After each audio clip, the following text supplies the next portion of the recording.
Tonight, the breaking news, the alarming close call at Boston's Logan Airport. Also, the FBI says it has halted a potential Halloween terror plot. First tonight, two passenger jets and the near collision. That was close. Yeah, man. Not cool. A Delta flight, nearly 300 passengers and crew forced to abort landing just 125 feet from landing when another plane barrels down an intersecting runway, crossing its path. Air traffic controllers jumping in. But tonight, with this government shutdown, the staffing levels are now at, quote, critical levels tonight. Thousands of flights canceled or delayed. Air traffic controllers not getting paid, calling in sick. Also tonight, the FBI says it moved in to hold a potential Halloween terror attack.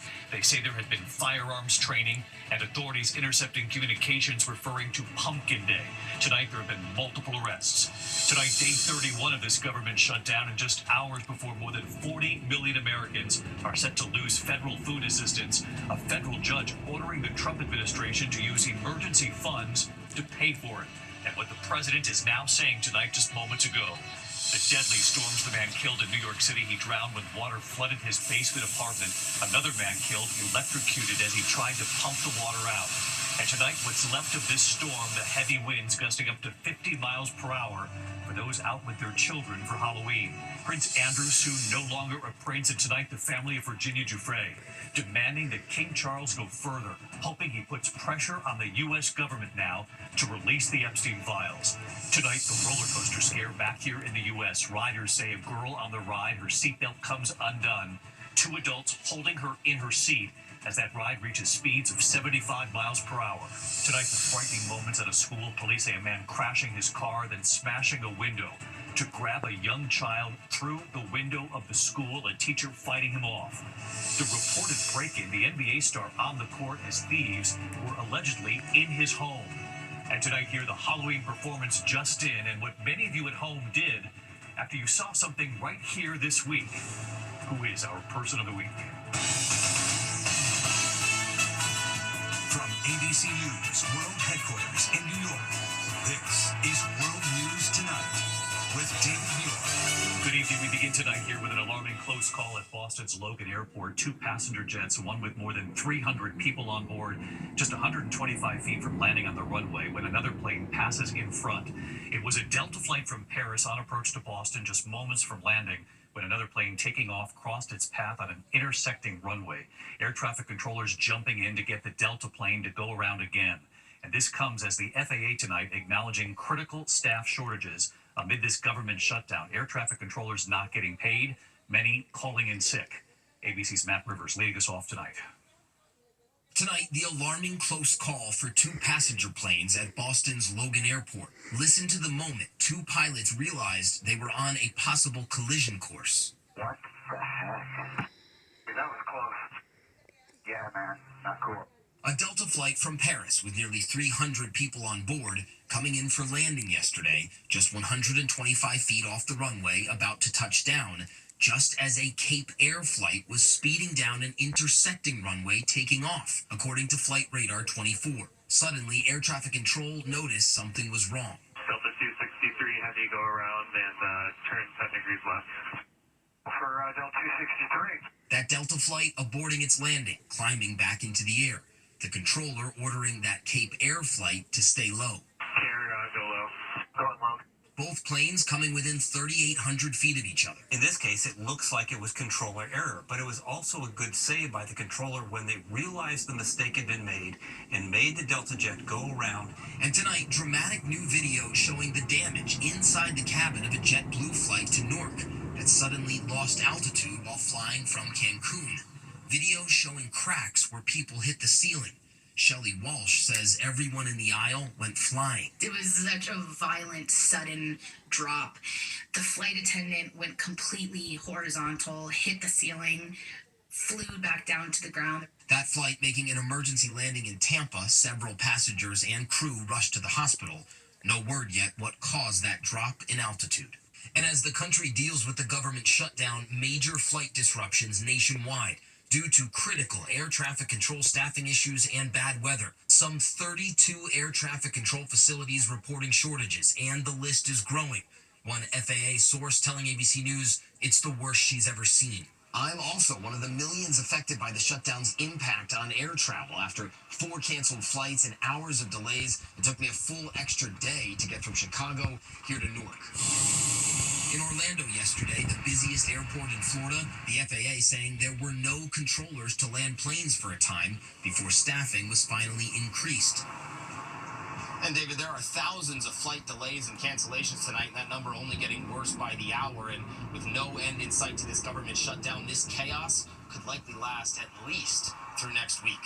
David? Matt Rivers leading us off here on a Friday night. Matt, thank you. Matt, the FBI tonight saying it thwarted a potential Halloween terror plot in Michigan, multiple arrests. The FBI says suspects had firearms training and that they had intercepted communications, including messages referring to Pumpkin Day.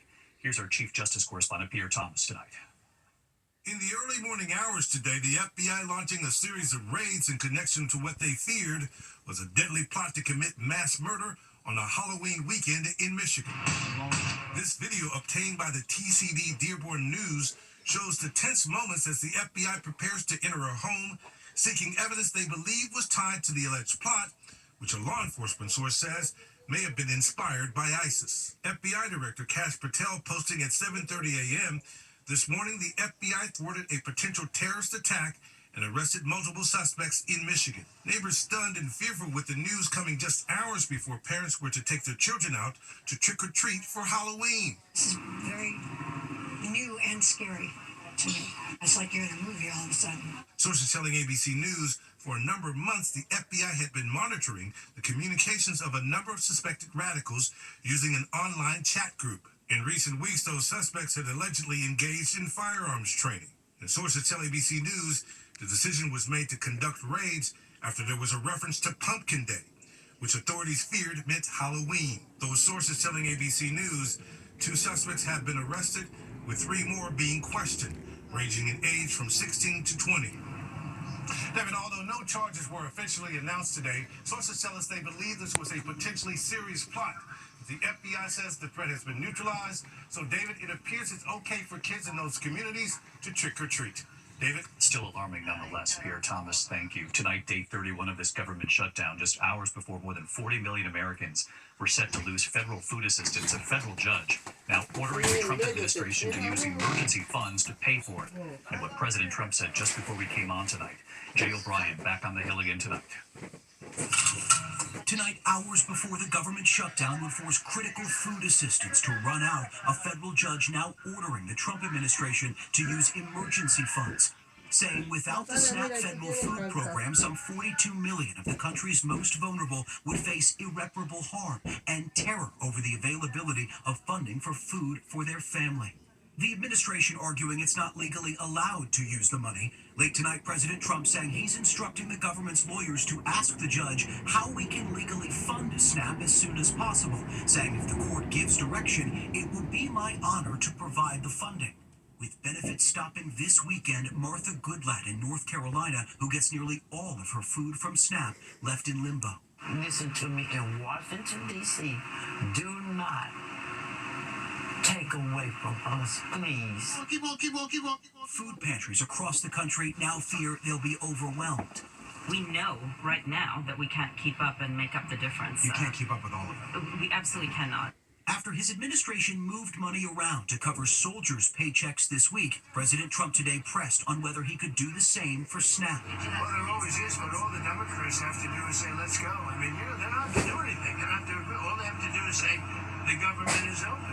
But Democrats holding firm for an extension of Obamacare tax credits to prevent health care costs for some 20 million Americans from skyrocketing. Insurance premiums for Stacey Cox and her husband set to quadruple to $2,000 a month. Tonight sending this message to Washington. Don't make us suffer while you figure it out. Don't make me live without health insurance while you guys figure out a better plan. And David, tonight Republicans still refusing to negotiate while the government is shut down. Democrats saying they don't believe Republicans will negotiate at all, and they're forced them to confront the issue now. Meantime, exactly 1 month into this shutdown, as critical programs like SNAP are on the line, members of Congress are still getting paid. Their next paycheck goes out tomorrow. David. Americans fully aware of that. Jay O'Brien on this all week long. Thank you, Jay. Now to the deadly storms that slammed the Northeast. In New York City, a man was killed, drowning when water flooded his basement apartment. Another man electrocuted as he tried to pump the water out. And tonight, the gusting winds up to 50 miles per hour on this Halloween night. Here's Stephanie Ramos. Tonight, multiple people dead after torrential storms and high winds rocked the Northeast. 2 inches of rain falling in less than 2 hours. It was enough to overwhelm leaf-clogged storm drains all over New York City. Subway stations turning into waterfalls. City buses taking on water. In Brooklyn, a man drowned in his own basement apartment. He had gone back to try to save his dog that was still inside. And in Manhattan, a 43-year-old man was electrocuted while trying to pump out a flooded boiler room. I'm really hurt. He is so nice. He's such a sweetheart. Both locations listed in areas with, quote, minimal flood hazard, according to city and state flood maps. Every single time when it rains, my heart and pressure goes up because I know what to expect. The storms came with gusty winds that took down hundreds of trees all over the city. Surveillance video catching this one landing on a Jeep in Queens.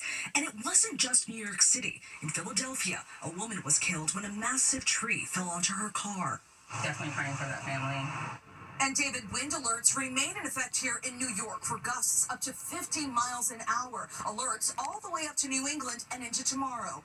David. Stephanie, thank you. Tonight, the death toll continues to rise following Hurricane Melissa's direct hit on Jamaica. Authorities confirming more than 50 dead now, mostly in Jamaica, after that Category 5 hurricane made landfall there. Emergency teams are still searching for possible victims. Relief supplies are being rushed to the island. More than 20 cargo flights expected to arrive today. Tonight, 24 hours after that announcement from Buckingham Palace, Prince Andrew soon no longer a prince. Tonight, the family of Virginia Giuffre now hoping King Charles will urge the U.S. government to release the Epstein files. Here's our chief investigative correspondent, Aaron Katursky, tonight. Tonight, 24 hours after King Charles stripped his brother Andrew of all his royal titles, the family of Andrew's accuser, Virginia Giuffre, is pushing for more. He needs to be fully investigated and brought to some sort of account. We need the king. We really do. We need him to put pressure on our own government here in the United States to release the Epstein files. For years, Giuffre claimed Jeffrey Epstein trafficked her for sex with Andrew when she was a teenager. He knows exactly what he's done. Andrew has long denied it, but Giuffre's family says the king's historic decision is vindication. It was joy, but it was, sorrow, because she should be here in this victory, in this moment. It was everything that she was fighting for. Andrew will soon have to move from his 30-bedroom mansion to Sandringham, the king's private estate north of London. Ex-wife Sarah Ferguson will no longer live with him. But even with his exile, the crown may not be able to escape the taint of Andrew's association with Epstein. If more information does come out about Andrew's links with Epstein that is damaging, that's still going to reflect just as badly on the royal family, despite the fact that he no longer has titles. You heard, David, how Virginia Giuffre's family is hoping King Charles can convince President Trump to release the Epstein files. There is a new Democratic congresswoman from Arizona waiting to be sworn in. It would be the final signature needed to force a vote on the release of those records. House Speaker Mike Johnson is holding up swearing her in, blaming the government shutdown. David? Aaron Katursky on the Epstein case again tonight. Thank you. Now to the roller coaster scare here in the U.S. 2 adult riders say a girl's seatbelt came undone and that they had to hold onto her as that ride reached speeds of up to 75 miles per hour. Here's Morgan Norwood. Tonight, terrifying moments playing out close to 205 feet in the air after riders say a child's seatbelt became unlatched on the Mamba roller coaster in Kansas City, Missouri, captured in this photo. The first drop halfway through the hill. I'm sorry, this is really emotional because this little girl, the scream that she screamed, I've never heard anything like that before in my entire life. Cassie and Chris Evans say they were riding the Mamba at the Worlds of Fun theme park earlier this month when they heard the young girl's screams. And then she said, my seatbelt came off. There was this big of a gap between her and the lap bar. The Mamba, the park's tallest roller coaster, reaching speeds of 75 miles per hour. The two quickly clutching both the girl and her friend until the end of the 3-minute ride. Afterward, reporting the incident to a ride attendant. Tonight, a representative for Six Flags, the parent company of Worlds of Fun theme park, telling ABC News the park was closed briefly on Thursday while officials inspected the ride. Six Flags says 18 seatbelts were replaced out of an abundance of caution. According to the Missouri Department of Public Safety, more than 20 lap belts were not functioning properly when inspected that morning. And David, the theme park says the safety of its guests and team members is a top priority, adding the ride underwent a comprehensive safety review before it opened to its guests last night. David? Morgan Norwood, thank you. Overseas tonight, a horrific scene unfolding in Sudan. Allegations of genocide in Darfur. Mass killings reported over a 72-hour period. Rebels storming a hospital this week, massacring hundreds of patients, visitors, and medical staff. Reports of gunmen going door to door. Rebels claim they have captured the final holdout of the Sudanese army in Darfur. When we come back on this Friday night, the Halloween performance just in here tonight. You have to see it, and what so many of you did at home this week after something you saw right here. Who is our person of the week? Also, more news ahead, the horrific scene at a school. Look at this. Police say a man crashed his car, then smashed a window to grab a young child right through that window, a teacher fighting him off. Also, there's been a deadly small plane crash in the Northeast. At least one person killed. That plane going down in front of a home right in the driveway. More news ahead in a moment here.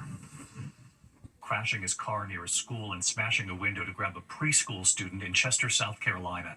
Investigators say Darius Edwards pulled the child through this shattered classroom window right here. Police say a teacher fighting off the suspect and a school officer using a taser on him.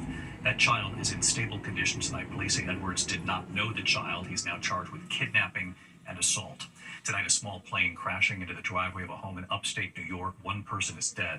Authorities say the plane clipped the top of a tree shortly after taking off in Saratoga County. The plane narrowly missing the home. The pilot was killed. A passenger ejected with serious injuries tonight. When we come back here, a reported break-in. The NBA star on the court as thieves were allegedly in his home at the time. Also, the Halloween performance just in here tonight. You've got to see it, and what many of you at home did this week. The big reveal right here. Who is our person of the week? And a reminder about your clock this weekend in a moment. To the index, the NBA star on the court while thieves were allegedly in his home just a few miles away. Police say they responded to a break-in at the home of Oklahoma City Thunder star Shai Gilgeous-Alexander Thursday night. Officers say the suspects got away before they arrived. No one was at home at the time. Shai was on the court just about 9 miles away at the Paycom Center. A reminder tonight as we head into the weekend, daylight saving time ends in the very early morning hours Sunday morning. That means clocks fall back by 1 hour, 2 a.m. Sunday. The good news is you gain an extra hour of sleep. When we come back here tonight, the Halloween performance playing out just moments ago, the video just in, and the big reveal here tonight, what many of you at home did this week. Who is our person of the week? Sunday night. Now we can talk about the fun stuff. Michelle Obama. She's giving fashion. She's giving style. Are you talking about the boots that broke the internet? Yeah, that's Michelle Obama. Sunday night on ABC. Finally tonight here, the moms we're cheering for this Halloween and what you've done. Tonight on this Halloween, so many of you responding to something you saw right here this week. The Mombies. Not zombies. They call themselves Mombies for a reason. They're raising money for breast cancer research. Vanilla Ice. Beyonce. Michael Jackson's Thriller.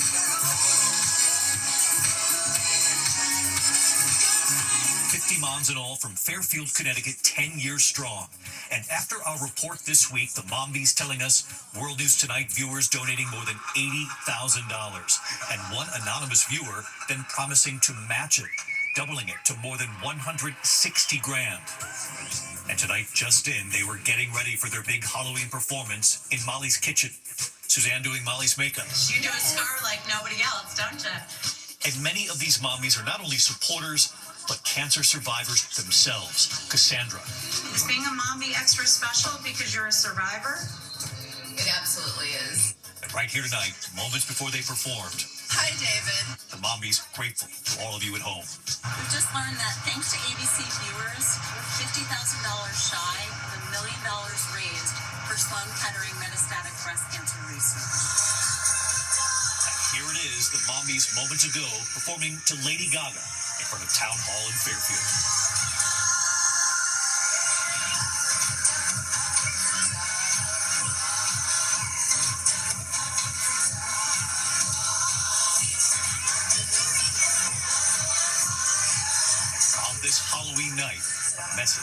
all of you. Thank you, ABC, and happy Halloween! And so we choose the Mombies, mombies.org.